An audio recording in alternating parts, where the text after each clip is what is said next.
Donald Trump walked into Jimmy Kimmel Live, ready to overpower the room, silence uncomfortable questions, and leave to roaring applause. But less than 10 minutes later, one hidden clip, one sealed file, and one calm sentence turned the studio into a live courtroom and triggered the most explosive late-night confrontation that millions watched in stunned silence. The studio lights inside Jimmy Kimmel Live burned brighter than usual that night. This wasn't a normal celebrity stop on a late-night couch. This wasn't someone promoting a movie or cracking jokes to kill 10 minutes of airtime. This was the sitting president of the United States walking into a space built for humor, timing, and public reaction. And that alone changed everything. From the moment Trump stepped behind the curtain, the tension started building. Jimmy Kimmel stood near his desk, smiling the way he always does. Friendly, casual, like this is just another night. But his eyes were sharper than usual. He watched Trump cross the stage, take the handshake a little too long, pat Jimmy's arm like he was the host and Jimmy was the guest. Trump didn't sit right away. He turned to the audience, lifted a hand, soaked in the applause, and let the moment stretch until it started to feel awkward. Then he finally dropped into the chair like he was dropping into a throne. Jimmy opened with a light line, something safe, something that could have been a normal late-night setup. The crowd laughed because that's what they do. Trump smiled, big, confident, and immediately started talking before Jimmy could even finish the second sentence. He talked fast, bouncing from how everyone's doing better now, to how the media never tells the truth, to how he's the most investigated person in history, like he'd come with his own script and didn't plan to let anyone edit it. And Jimmy let him. He didn't interrupt. He didn't fight for the mic. He just nodded, like a guy listening to a neighbor rant at a barbecue, even though the whole studio could feel the tension building. Trump kept rolling, like he was trying to flood the room with noise so nobody could slip a real question in. He praised himself, mocked critics, bragged about crowds, complained about fake stories, and every time he paused, it wasn't to invite Jimmy in. It was to dare him. He glanced at Jimmy's cards and smirked.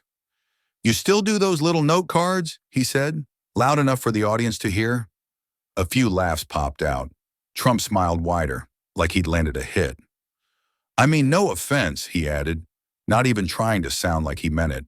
"It's just, people don't watch like they used to. Different world now. You're hanging in there, though." The laugh was bigger this time, but it had an edge to it. Jimmy smiled too, but it didn't reach his eyes. He didn't clap back. He just sat there for a beat, letting Trump enjoy his little moment. And that silence, just one extra second, changed the temperature in the room. It wasn't dead air, it was pressure.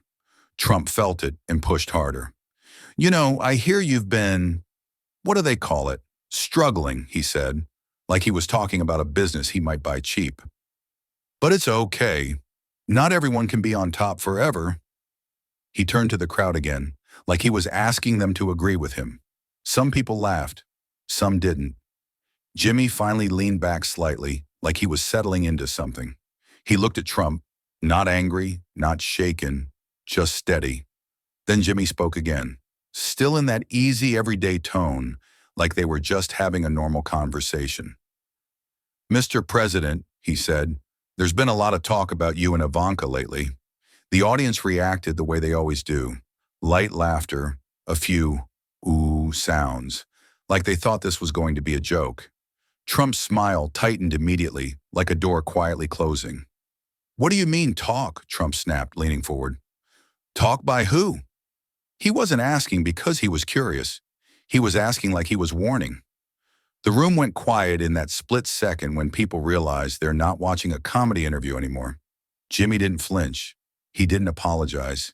He didn't soften it. He just held the look. Trump tried to bully the moment back into his hands.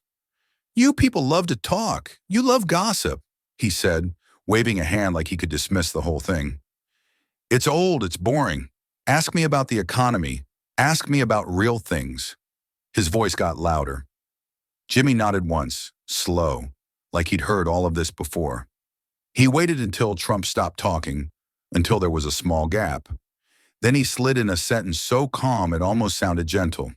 "You brought up influence," Jimmy said, voice even, eyes locked.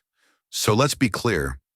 He paused just long enough for everyone to lean in without realizing they were leaning. "If we're talking influence, let's talk receipts." Trump didn't slow down after that first exchange. He surged forward like he smelled weakness. He leaned into the desk, spoke faster, louder, and sharper, cutting off the empty space before it could turn against him. He jumped from topic to topic on purpose. Media lies, fake polls, jealous hosts, haters who couldn't stand his success. He wasn't answering anything. He was flooding the room. It was a tactic. If he kept the pace chaotic enough, nobody else could grab the wheel. "This is my time," he said openly, waving a hand. "People came here to hear me, not some recycled late-night jokes." A few nervous laughs scattered across the audience, but most people just sat there, eyes locked on the stage, sensing the shift from entertainment to confrontation. Jimmy didn't bite. He didn't defend himself. He didn't fire back. He just watched Trump burn through oxygen, and that calm was louder than any comeback. Trump noticed it and got irritated. "Why are you so quiet?" he snapped. "This is your show, right? Or did you forget how to host?" He smirked, leaned back, and added, "Maybe this is why your ratings dropped. You stopped being relevant." The jab landed hard. The crowd reacted with a mixed sound, half shock, half awkward laughter. Jimmy adjusted in his chair slowly, not rushed, not rattled. He folded his hands once on the desk and looked directly at Trump, steady, unreadable, like he wasn't playing the same game. Trump tried to take more ground. He turned his body toward the main camera and pointed. "Make sure you're filming this," he said. "I want Americans to hear the truth without your editing tricks." It wasn't a request, it was a demand. Behind the cameras, the control room lit up with movement. One producer whispered into a headset, "Do we cut? This is going off script." Another hesitated, fingers hovering over the commercial break button. The room felt tight, like the walls were closing in. Even the band sat frozen, hands off instruments, waiting for a signal that never came. Jimmy let the tension stretch. It felt long. The audience shifted in their seats. Someone coughed in the back row. Trump filled the silence again, annoyed by it. "Say something," he said, "or are you scared now?" He laughed sharply, the kind of laugh meant to humiliate. Jimmy finally moved, but not the way Trump expected. He reached for his coffee mug, took one slow sip, set it down carefully, and then spoke in a calm, flat tone. "I'm not scared," he said. "I'm letting you show people exactly how you handle pressure." That line hit harder than shouting ever could. Trump's smile twitched. He tried to recover fast. "Pressure?" he scoffed. "I built empires. You read jokes off a screen." The audience murmured. Some gasped. Others shook their heads. Jimmy leaned slightly forward now, not aggressive, but focused. "You keep saying this is your time," he said, "but this isn't your rally. This isn't your stage. This is a conversation." Trump interrupted again, raising his voice. "No, it's exposure. And you should be grateful I'm even sitting here." Jimmy didn't raise his voice back. He just lifted one finger gently, not to silence Trump, but to signal he was done letting the chaos run. He turned his head toward the camera crew. "Don't cut," Jimmy said clearly into the mic. The control booth froze. The audience went dead quiet. Trump looked confused for half a second, then irritated. Jimmy slid a tablet out from under his desk and placed it on the surface between them, like a card on a poker table. He didn't explain it right away. He let the visual speak first. Then he looked Trump in the eyes and smiled, slow and calm. "Before you keep rewriting the story," Jimmy said, "let's rewind it." He tapped the screen once. "I want to show you something from the archive." The screen behind Jimmy's desk lit up before Trump could say another word. No dramatic announcement, no countdown, just sudden movement. The room shifted instantly. Every head turned. The audience went quiet in that sharp, instinctive way people do when they realize something important is about to happen. On the screen, an older clip of Trump appeared. Different suit, younger face, same voice, same confidence, same smirk. Trump's voice filled the studio from the past, talking about Ivanka in that casual, careless way he used to. The words rolled out smooth at first, framed like a joke, delivered with that familiar half-laugh tone. A few people in the audience let out small, nervous chuckles at the start, but as the clip continued, the laughter faded. The air got heavier with every second. What sounded playful years ago now landed differently, slower, darker, more uncomfortable. Jimmy didn't move. He didn't comment. He didn't react. He just let the clip run. When it finally ended, he reached down and tapped a button on his desk. The studio audio cut completely. Just silence. The camera zoomed in on Trump's face and stayed there. His smile was frozen halfway between confident and confused. His jaw tightened. His eyes darted for a second, like he was looking for a lifeline that wasn't there. The audience started reacting in waves. First a low murmur, then a few sharp gasps, then whispering that spread across the rows like static electricity. Trump tried to break it. He let out a short laugh, forced and quick. "Oh, come on," he said, waving a hand. "That's old. Everybody jokes like that. You're really reaching here." He leaned back, trying to regain control, trying to turn it into a punchline. "You guys are so sensitive now. You can't even take humor anymore." Jimmy didn't raise his voice. He didn't snap. He just leaned slightly forward and cut in calmly, right through Trump's laugh. "This isn't comedy hour anymore." The line landed clean. No anger, no drama, just a boundary. The audience reacted immediately. A few loud "oh" sounds. Someone clapped once, then stopped. The room understood the shift. Jimmy turned toward the screen again, and then back to Trump. "That clip was dismissed as a joke back then," he said evenly. "But time changes how things sound. Context changes how things land." He paused long enough to make Trump uncomfortable again.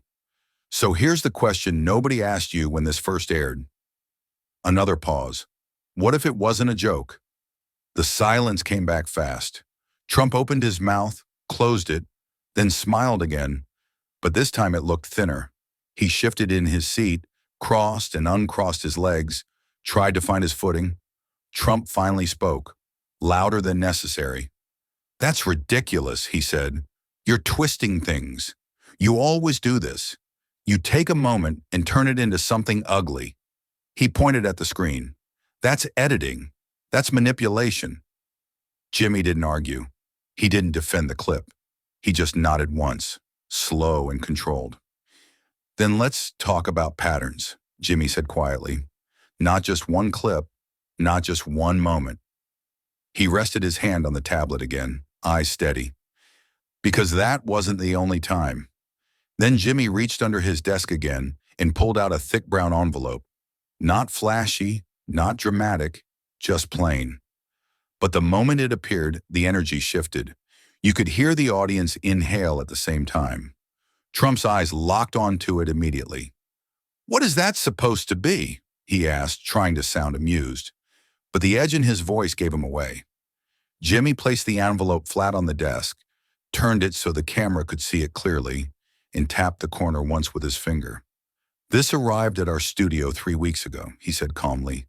"No return address, no name, just one instruction inside. Verify everything before you open it on air." He slid a document out slowly, holding it up so the main camera could zoom in. The audience gasped when the header became readable. Hospital formatting, official layout, medical record structure. Jimmy didn't sensationalize it. He explained it like someone walking a jury through evidence. "We didn't just open this and run with it," he said. "We checked the paper stock, the registration codes, the formatting standards, and the issuing facilities template. We matched timestamps with hospital database formats used that year." He pointed to the bottom corner of the page. "This code here? That's a batch timestamp. It matches records generated within a specific 48-hour window." He lifted the envelope again. Even the postmark lines up with the original file transfer date. That's chain of custody. Trump leaned forward hard. This is fake, he snapped. Anyone can print something and wave it around on TV. Jimmy didn't argue. He turned the page toward another camera angle and zoomed in on a seal stamp embedded in the document. That's not ink, he said quietly. That's watermark embossing used by hospital systems before digital-only transitions. The audience reacted again, louder this time. Some people shook their heads. Others whispered to the person next to them. Trump's jaw tightened. "You're trying to smear my family," he said sharply. "You're crossing a line." Jimmy didn't blink.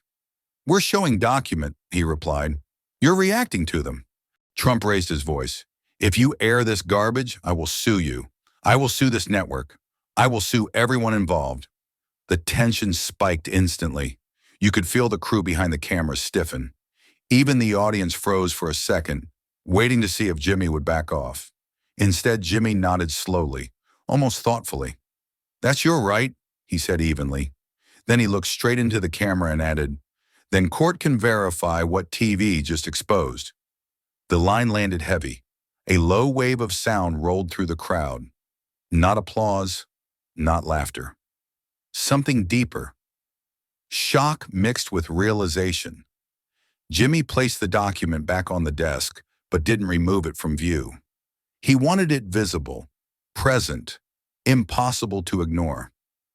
According to this record, he continued, a child was delivered under Ivanka Trump's medical profile at the time she was 23. The audience gasped again, louder than before. Trump shot up in his chair slightly. "That's insane," he shouted. "That never happened." Jimmy didn't raise his voice. "Then explain the record," he said calmly. "Explain the admission date. Explain the attending physician ID. Explain why the digital formatting matches archived hospital software from that exact year." Trump tried to interrupt again, talking over him. "This is fabricated. You're desperate." Jimmy lifted one hand gently, not aggressively, just enough to pause the chaos. "We're not done," he said. "This is only the first file." The room went dead quiet again. The pressure felt heavier now. The envelope sat on the desk like a loaded object. The audience leaned forward. Trump stopped smiling completely. The moment Jimmy said there was more, Trump tried to jump in again. He leaned forward, raised his voice, and started talking over the desk like volume could erase what was already on the table. "You're stacking fake stories now," he said sharply. "This is what you people do. You twist clips. You edit reality." Jimmy didn't argue. He didn't defend himself. He simply turned back to the tablet and tapped the screen again. The studio monitors changed instantly. A grainy backstage clip appeared. No stage lights, no microphone icon, just raw footage. Trump's own voice filled the room, quieter than before, caught in an off-mic moment. "She's mine in every way." The words weren't shouted. That made them worse. The audience reacted in a wave. First a sharp inhale, then gasps, spreading across the rows like a ripple through water. Trump froze for half a second, then tried to laugh it off. "That's taken out of context," he said quickly. "You don't even know what I was talking about." He waved a hand, trying to brush it away like dust. Jimmy didn't stop the clip immediately. He let it replay once more. Slower, clearer. Then he muted the audio and looked directly at Trump. "You said moments ago this was all jokes and exaggeration," Jimmy said calmly. "But this wasn't on stage. This wasn't in front of cameras. This was backstage. No audience, no applause, just you." Trump opened his mouth to respond, but Jimmy lifted one finger gently. "Let me finish," he said, still calm, but firmer now. The screen behind them changed again. A clean graphic appeared, a timeline. On one side, Ivanka's public appearances. On the other, her 9-month European modeling break. Jimmy pointed at the dates. "You called this a routine trip," he said. "You said she was working nonstop during this period." He tapped the screen again.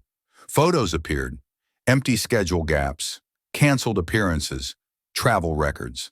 The audience leaned forward, Trump started shifting in his seat, tapping his foot, shaking his head. "This is misleading," he said louder. "You're creating stories with graphics now?" Jimmy didn't react to the sarcasm. "No," he said. "We're lining up dates, something very basic." Behind the scenes, the control room lit up again. A producer whispered urgently, "We're past the commercial break." Another replied, "Don't cut. Not now." The segment timer kept running. Nobody touched the switch. Everyone knew this moment couldn't be interrupted without blowing up the entire show. On stage, Trump tried to interrupt again, raising his voice. "You're obsessed with my daughter," he snapped. "This is sick." Jimmy turned slightly toward him, eyes steady. "You brought her into this conversation," he said. "Not me."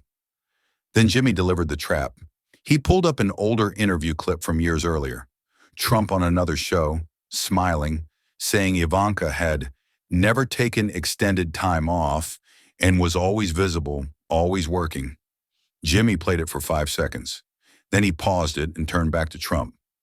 "You said she never disappeared," he said calmly, "but the public record shows a 9-month gap. Travel logs confirm it. Appearances stopped. Photos stopped. Press events stopped." He pointed back to the timeline. "So which one is true? Your old statement or what you're saying tonight?" Trump's face tightened. He tried to answer fast, tripping over his own words. "That's not what I meant," he said. "You're twisting language. You always twist language." Jimmy didn't push harder. He didn't need to. The contradiction was already sitting in the open. The audience felt it. You could hear murmurs spreading again. Jimmy leaned back slightly and folded his hands. "This is why timelines matter," he said quietly. "Because memory changes. Records don't." Trump stared at the screen, then back at Jimmy, realizing too late what had happened. Jimmy didn't give Trump time to recover. He looked toward the side monitor and nodded once. The screen split and a live video call window opened. A woman appeared sitting in a dim room, shoulders tight, hands clasped together so hard her knuckles looked pale. "This is a former operations staffer from the Trump organization," Jimmy said calmly. "She agreed to speak on record tonight." The audience reacted immediately, low gasps, whispers rolling across the rows. Trump shook his head, already preparing his defense.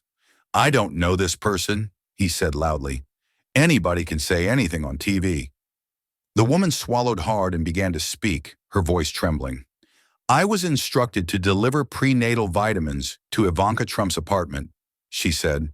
"Not once, repeatedly, and the orders came directly from Donald Trump's office." The room froze.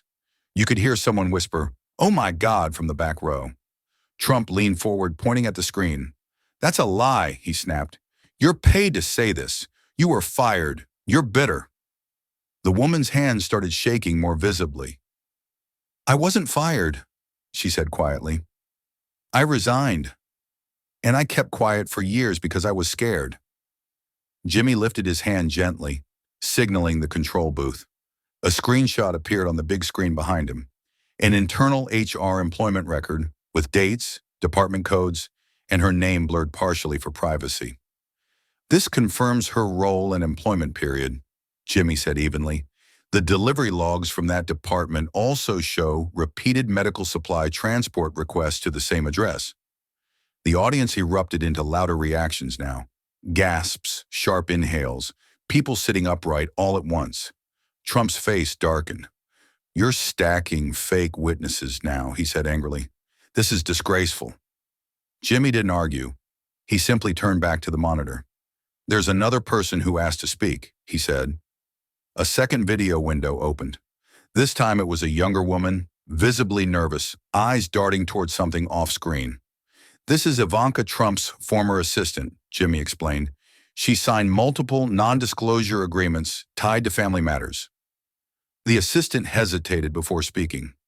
"I was instructed to sign documents that specifically barred me from discussing anything related to Barron's birth," she said softly.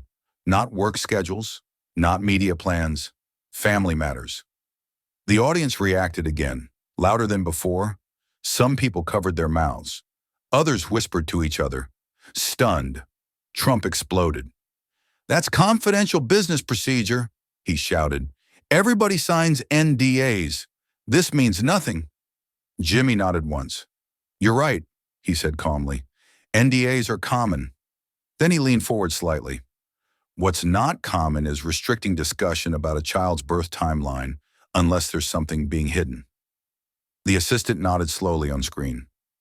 "We were told not to ask questions," she said. "Just follow instructions." Her voice cracked on the last word. The emotional shift in the room was immediate. The tension wasn't just political anymore. It was human. You could feel it settle over the audience like weight. Trump tried to regain control again, speaking faster, louder. "This is a witch hunt," he said. "You're humiliating innocent people." Jimmy didn't raise his voice. He simply looked at him and said, "They came forward. You didn't." The audience reacted with another wave of gasps and murmurs. The witnesses remained on screen, silent now, faces serious, eyes steady. Jimmy turned back toward the camera. "This isn't about rumors anymore," he said quietly. "This is testimony." Trump sat back in his chair, jaw tight, eyes locked on the screens behind Jimmy. Then Jimmy didn't rush. He let the witnesses fade off the screen, let the audience settle into that heavy silence, and then reached under his desk again. This time he pulled out a thin black folder, sealed with a clear plastic sleeve. It looked different from the brown envelope earlier, cleaner, more official, more deliberate. Trump noticed immediately. "What now?" he snapped. "More fake paperwork?" Jimmy placed the folder flat on the desk and turned it toward the main camera. "These didn't come from the United States," he said calmly. "They came from a private medical clinic in Zurich, Switzerland." The reaction was instant. The audience gasped louder than before. Some people leaned forward so fast their chairs creaked. Jimmy slid the first page out and held it up. "This is a patient intake record," he said. "Different country, different system, different language, but the formatting, registry codes, and physician authentication stamps all match verified Swiss clinic standards from that year." The camera zoomed in on a blue verification seal stamped near the bottom. Jimmy pointed to it. "This stamp isn't decorative. It's a clinic verification mark tied to an internal registry number. We cross-checked it with archived medical formatting templates used during that period." Trump shook his head aggressively. "You don't even know what that means," he said. "You're pretending to be doctors now?" Jimmy didn't flinch. "We consulted doctor," he replied calmly, "and translators." He turned another page. "This section lists prenatal monitoring appointments," he continued. "Blood work, ultrasound scheduling, hormone tracking." He didn't use complicated language. He didn't try to impress anyone. He explained it simply. "These are not routine checkups. These are pregnancy-related visits." The audience reacted again. A low wave of disbelief rolled through the room. Jimmy tapped the next page. "Now here's where it connects." The screen behind him switched to a split view. On one side, Ivanka's public disappearance from events. On the other, appointment dates from the Swiss clinic file. Jimmy pointed slowly. "Her last public appearance before the modeling break." Tap. "First recorded prenatal visit." Tap. 9 months later, her return to public events. Tap. "Clinic discharge record." The room went completely silent. Even Trump stopped talking. The timestamps lined up too cleanly to ignore. The connection sat there on the screen, unblinking. Then Jimmy dropped the next bomb. "The patient wasn't registered under Ivanka Trump's legal name," he said. He paused on purpose. "She was registered under an alias." The audience audibly reacted. Gasps, whispers. Someone said, "No way." Jimmy lifted the page again. "But the passport number attached to the file matches Ivanka Trump's international travel documents from that same period." Trump shot up from his chair. "That's illegal," he shouted. "You can't show that. This is insane." His voice echoed across the studio. He pointed toward the cameras. "I'm done with this circus. I'm walking out." He grabbed the armrest and started to stand. The tension exploded. Crew members froze. Audience members leaned forward, eyes wide. The band stayed silent. No music, no transition, just raw live television. Jimmy didn't move fast. He didn't raise his voice. He didn't panic. He simply stood up slowly too, placing one hand flat on the desk, eyes locked on Trump. "Walking out doesn't erase paper," Jimmy said calmly. The line cut through the room like a blade. Trump froze mid-step. Jimmy continued, still steady. "You can leave the chair. You can leave the studio. You can leave the conversation. But these records don't walk out with you." The audience reacted instantly. A sharp wave of sound rippled across the room. Not applause, not laughter. Something heavier. Realization. Trump stood there for a moment, breathing hard, jaw clenched, eyes darting between Jimmy and the screen behind him. Slowly, reluctantly, he sat back down. Jimmy didn't celebrate it. He didn't smirk. He simply turned back toward the camera. "This is the point of no return," he said quietly. "Because once international medical records, timestamps, and identity matches line up like this stops being rumor. This becomes documentation." Then Jimmy didn't rush to the next reveal. He stepped slightly to the side of his desk and faced the giant screen behind him like a prosecutor stepping in front of a jury. "Let's slow this down," he said calmly. "Not opinions, not reactions, just the timeline." The lights in the studio dimmed slightly, leaving the screen brighter, sharper. The control room switched to a split layout. On the left appeared Ivanka's public schedule. On the right, the Swiss clinic appointment log. Along the bottom ran a clean digital timeline bar. The room changed instantly. This no longer felt like a talk show. It felt like a courtroom with cameras. Jimmy pointed to the first marker. "Here's Ivanka's last confirmed public appearance before the disappearance," he said. The image froze. He tapped the next marker. "Here's the first prenatal visit recorded in Zurich." Another tap. "Here's the modeling work break officially announced." Another tap. "Here's the clinic ultrasound appointment window." With every click, the audience leaned forward more. The story wasn't being told anymore. It was being built in front of them, piece by piece, visually, logically, impossible to rush past. Then Jimmy added the human layer. The screen split again. One quadrant showed the staffer's video call still frame. Another showed the assistant's NDA confirmation timestamp. Another replayed the off-mic whisper clip, and in the center sat the Swiss clinic file. "This is what stacking evidence looks like," Jimmy said quietly. "Not one claim, not one leak, not one clip. Multiple independent points lining up without knowing each other." Trump shifted in his seat, crossing and uncrossing his arms, jaw tight, eyes glued to the screen, like he was watching his own defense collapse in slow motion. Jimmy walked slowly back toward his desk. "You said earlier this was all fake," he said, not accusing, just stating. "But fake stories don't synchronize across borders, timestamps, witnesses, and archived footage."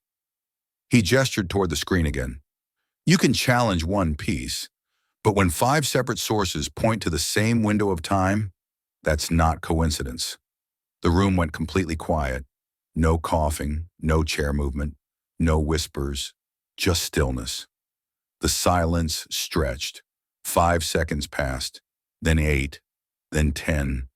The cameras stayed wide, showing the entire audience frozen in place. Some people had their hands over their mouths. Others stared without blinking. Trump didn't speak. Jimmy didn't fill the space. He let the weight settle naturally. It was the emotional peak of the night, not loud, not explosive, but heavy enough to bend the room around it. Finally, Jimmy broke the silence softly. "This isn't about humiliation," he said. "It's about accountability." He looked directly at Trump. "You walked in here trying to control the pace. You tried to control the narrative. You tried to turn this into noise." He turned back to the screen. "But records don't care about volume. Timelines don't care about spin. And silence. Silence usually shows where the truth is strongest. The courtroom atmosphere lingered even as the screen faded back to the studio background. Nobody clapped. Nobody laughed. The audience just sat there, absorbing what they had witnessed. Trump remained quiet, shoulders tense, eyes locked forward. Trump couldn't hold it anymore. The silence had cornered him. He leaned forward suddenly, slamming his hand lightly against the armrest, not hard enough to be called a hit, but loud enough to snap the room awake. "This is disgusting," he said, voice sharp and rising. "You planned this. You ambushed me. You set this whole thing up to humiliate me on live television." His words came faster now, less controlled, stepping on each other. The calm, confident tone he walked in with was gone. What replaced it was raw irritation, barely wrapped in restraint. He pointed across the desk at Jimmy. "You're obsessed with my family," he snapped. "You're using my daughter for ratings. That's what this is. You're desperate.